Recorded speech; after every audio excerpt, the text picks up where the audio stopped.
Hey folks, Machinery Pete here. I'm on the road, but not too far from home. I'm just down the road in beautiful Grand Meadow, Minnesota this morning. Kind of a big announcement and an opportunity for a cool interview here. This is Brad Graff. And Brad, your title with Valley Transportation Services, Inc. again is? President. Owner. And you started Valley Transport back the same year I started in Machinery Pete, as in 1989, right? Yep, And you're right from Grand Meadow here. I am. Yep, born and raised here.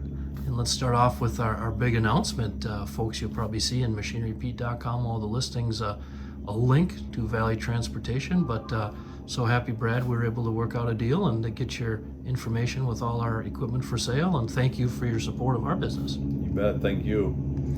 And I've been a big fan of Valley over the years, watched your business grow. And let's wind it back to the start here, Brad. You grew up right here in Grand Yep. Meadow on the farm, right? Yep, right down the road a mile from town. So. Okay. And graduated high school 1983. Yep, 1983.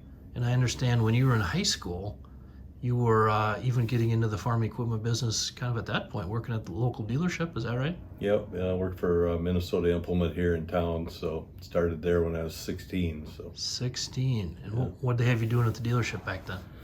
just kind of a little bit of everything: washing tractors, Yeah. waxing tractors, cleaning things up, and loading trucks, and yep, pretty much anything. What memories do you have of those early days being a 16, 17-year-old kid going to the dealership to work? We had a monthly auction every month, and just helping out with the auction and driving tractors through and doing that type of thing. So Right. that kind of reminds me of that era anyway. Right.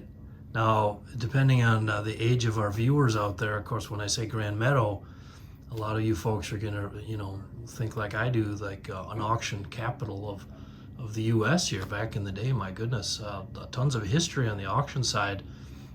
Can you walk us through what back in the day back here, Brad? Yeah, we used to sell. I think it was around 200 to 250 tractors every month out of here. So It was a monthly sale. monthly sale. Yeah. Clement. Yep. Minnesota Implement was what it was called, and Okay. Midwest Auction Company was how he ran the auction Midwest business. Auction Company. And that was the guy that owned that and ran that was Conrad Clement. Conrad. And Conrad's still around, right? Yep, lives right Okay. down here in Decorah. And of course, people in southeast Minnesota or across the country, they know from back in the day Gailing Auction, and actually legendary auctioneer Ron. Did he get a start under Conrad? Yes, yeah. Ron worked for Conrad for quite a few years back in the Okay. late 70s. So you were a young buck, kind of watching that all take place here. Yeah, for sure. So, And okay, walk us through from your high school days then in the early '80s until 1989. Were you farming in between, or you off to college, or how did? No. I just I worked at the implement, and then I ended up working on their farm for a while. Then I took off to Florida and worked for a fertilizer company down there for a year and a half Okay. before I moved back. And I worked in Menominee, Wisconsin for a year at a fertilizer Okay. outfit. And then Conrad called me back to come manage his fleet of trucks. So he had, I think, 6 trucks when we started that business. Wow. And That's when you came back to Grand Meadow.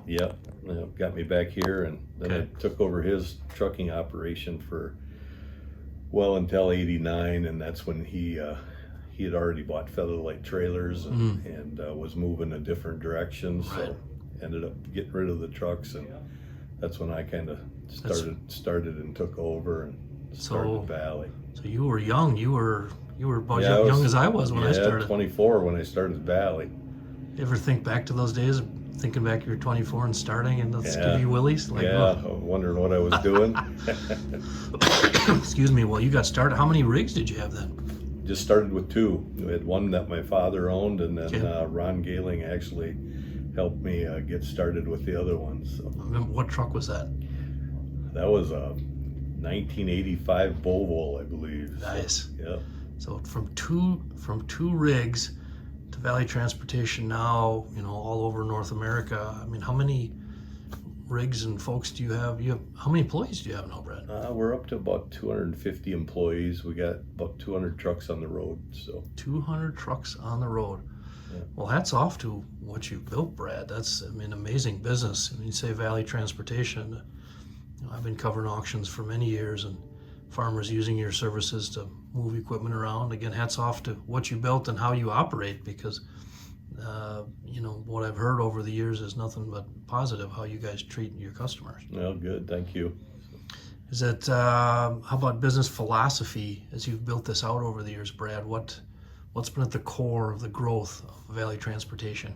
I'd say the biggest part of our growth is, we used to, with the implement dealership where I worked before, we'd go out and we'd buy the equipment, Yep. So I had to figure out how to get the trucks out there. So I started going out to the John Deere dealers and Case IH dealers and Right. convincing them that I needed to haul their new stuff out so I could bring our used stuff back. Okay. So we got into the new and started hauling, and we do a lot of Deere ag back in the day. Right. So Right. we started doing that and got us out there to get the stuff. So I made all those relationships with them dealers. Well, then them dealers start buying more dealerships. Yeah. And they grew, so we had Right. to grow with them. So that's really where our growth Okay. has really came from. So that personalness of the business. Yeah, just And you guys still big on the farm side, but you're also obviously construction. You're hauling Yeah. equipment all over the place. yeah. We do a lot of John Deere and Caterpillar construction equipment. Okay. On the new side. So was that a similar deal on the heavy equipment, just making those relationships with the dealers back in the day? Yeah, we got our start with Ron Offit at RDO Equipment. Yeah, legend. He's the one that kind of got us switched over doing the construction stuff. So There you go, folks. RDO right there. Shout out to our friends up there. Great organization. It's been a while since I chatted with Ron and his daughter, but good folks up there. yeah. So that's how we kind of diversified out into the construction market too. Okay. So Okay. we worked with his guys there and got off on that construction side. Well, then we realized that there's a lot bigger market there too. So Right. yeah. Right. So your Valley Transportation rigs now, they're all over North America, or do you guys get up heavy into Canada? Pretty much all just the U.S. Okay. Yep. So we can help out in Canada, but we usually go through a broker side. Right. So, Okay. And sitting back and looking backwards, 34, almost 35 years, I suppose, Yeah. right now. Just Important anniversary. Looking back over the years, what are your thoughts, Brad, on Valley Transportation? It was definitely ups and downs through the whole thing, Yeah. So Yeah. it actually got easier after you got to say 100 trucks, because now you started putting people in place to take care of every area to where up to 100 it seemed like I was tearing my hair out just trying to stay on top of it all and keep up with Sure. all the regulations and everything. So I can't imagine the regulation side of the business, and I suppose the last few years, even employee-wise, finding help. What has that been like the last couple of years? it's very challenging. It's no different than the dealerships with their technicians and stuff. We have Right. the same thing with technicians, and we do pretty good in our core people here in the office, but Yep. but we've seen some guys retiring now too. They're friends of mine and Yeah. people that we had working here. Yeah. So they're starting to retire and Right. we got to replace them. So So what is your website, Brad, for Valley Transportation? it's www.valleytransinc.com. ValleyTransInc.com. Okay. Yeah.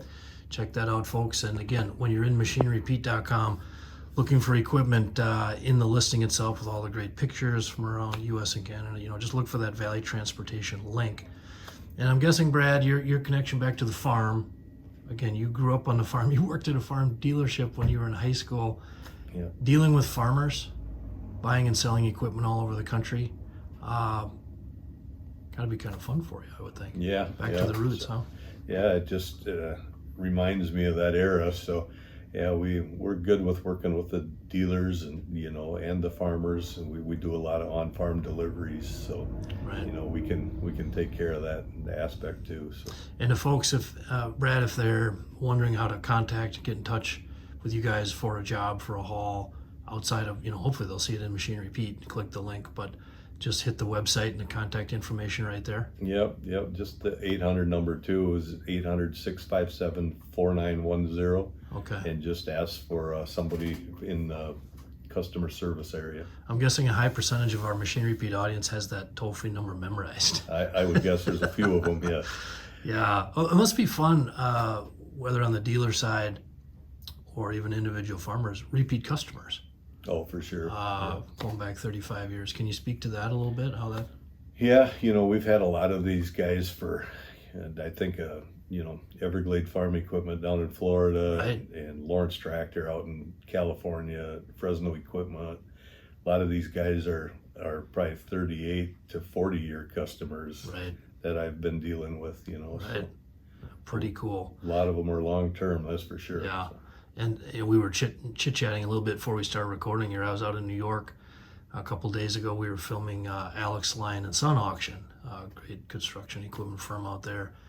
And one thing that strikes me as I travel the country, Brad, is just the personalness of the business, whether it's ag or as personal as they were out there with Alex Lyon and Son. And you built this business dealing with both sides, construction and ag. Kind of cool when that personal is still a big part of the business, isn't it? Yeah. It sure seems to.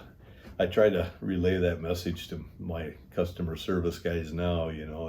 It's still a personal Yeah, business. right. You want to make those contacts and still put the personal touch on it. So Right. we do deal with the emails and text messages and all that, Yeah. and appreciate getting the load information over there, but Yeah. still like to talk to the customer. So Right. Love it. And yeah, that's and I see you're not a coffee drinker, are you? no. Right. You're like me. I'm a Diet Coke guy. You're a Pepsi guy. That's all right. But no, that's what were the, just curious, coming through COVID and the pandemic with all the rules and regs you guys are dealing in every state. That must have been a nightmare. It was horrible because nobody knew the answers to any of the questions, and they were coming up with the answers on the fly like Yeah. the rest of us. So it And high pressure, people need the stuff. yeah, it was, and the drivers were concerned, and Right. and there was no place open for them to get food for there was a month or two there that was pretty touch and go. They were. Did you sleep much during that period? Or? No, not real well. Yeah. So, yeah, it was definitely a challenge, and then we had our own challenges here at the office trying to keep, people here enough to Right. manage and take care of the fleet, and the Right. shop's got to keep going. And Yeah. In our particular state, we were kind of buttoned down Yeah. a little more so, but a little more than we needed to be, Yeah. probably, but yeah. yeah. So how about your staff, your drivers? I forget the head count. You said how many are out there, but Yeah, about Yeah. 200. So 200. Do you have a lot of folks that have been with you a long time? yeah, we got a lot of drivers been here, onwards to 20 years. So 20 years. yeah, Cool. yeah, so there's quite a few of them. I got one gentleman's been here almost 34 years. He's an owner operator with me now. But Wow. but yeah, he was one of the. I think he was like the 7th truck that came on. Wow. So yeah. So Wow. Well, again, a reason that he stuck around all those years, working, helping you build the company, Brad. And again, just on behalf of the farm audience and even the construction side too. I mean, hey, that's off to what you've built and how you've done it. And again, that website where people can go for more information is www.valleytransinc.com. valleytransinc.com. Check it out, folks. And again, so happy, Brad, that we're partnering with our Machine Repeat business to get Valley Transport on all our listings. A great company, folks. When you're looking to ship equipment around, give these guys a call. They do an awesome job. And Brad, I guess one last thing I got to ask you. Every time I come to Grand Meadow, it's one of my all-time favorite high school nicknames. Now, if people aren't aware, but the Grand Meadow Superlarks. Yep. What is a Superlark? That's just a big bird. I don't really even know what it is. I love it. When I was building Machine Repeat, I live in Rochester, Minnesota, folks. I had a part-time job at the local newspaper, the Post Bulletin, and I used to come down to Grand Meadow, cover ball games, and of course used to come down for auctions here too. But now, good folks in Grand Meadow, and it's got to feel good that you were able to build this business right in your hometown. Yeah, it does. Yeah, very cool. Well, thanks again, Brad, and look forward to talking again soon. All right. Thanks, Greg.